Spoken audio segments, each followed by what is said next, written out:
How did the Vietnam War change you over the long run? How does this stick with you to this day?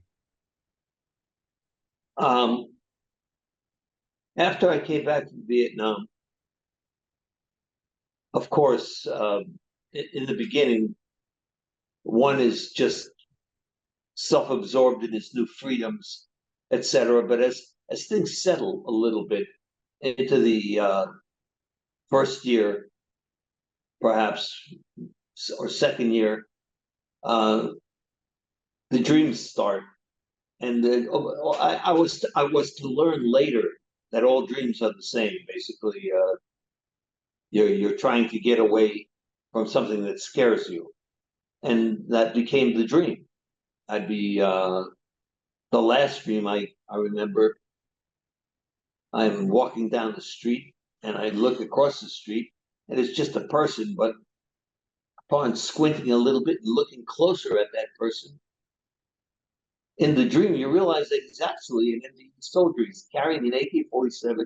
He's got the typical Vietnamese conical hat, which NGA soldiers rarely wore those, but in the dream, that's what he had on. Mamasas usually wore those, and there were many dreams like that, you know. Or there was one dream where I'm running through the jungle and I don't have a weapon, and I know they're right behind me. That was another dream that happened all the time.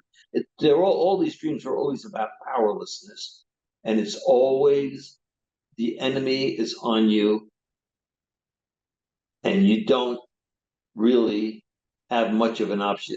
I'm either running or I'm realizing too late that he's got a gun and I don't, or it's always like that powerlessness. Yeah, Yeah, I haven't had these dreams for a long time now, no. but in the first few years, after that first year, um, there was another thing. It was daydreams I had constantly visualizing massive explosions.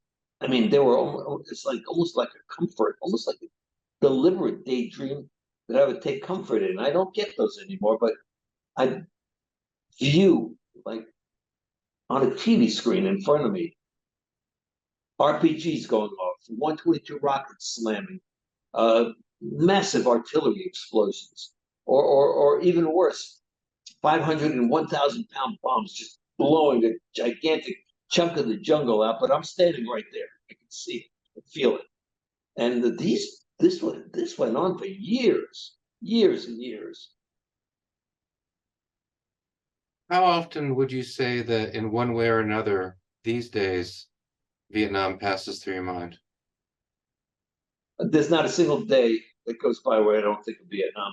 There's not a single day where I don't spend at least a half an hour thinking about it. Maybe the movie scene has little glitches in it here and there when I'm busy doing something, but there's always at least a half an hour of it. There's never a day that goes by. And there's never a day where something doesn't remind me of it. Helicopter, of course. Firecracker going off, of course. The greenery in the forest, comparing it to Vietnam. Walking down the street and seeing a policeman. Well, he looks different. He's carrying a gun, just like I did in Vietnam. The list is endless, and it always goes back to Vietnam.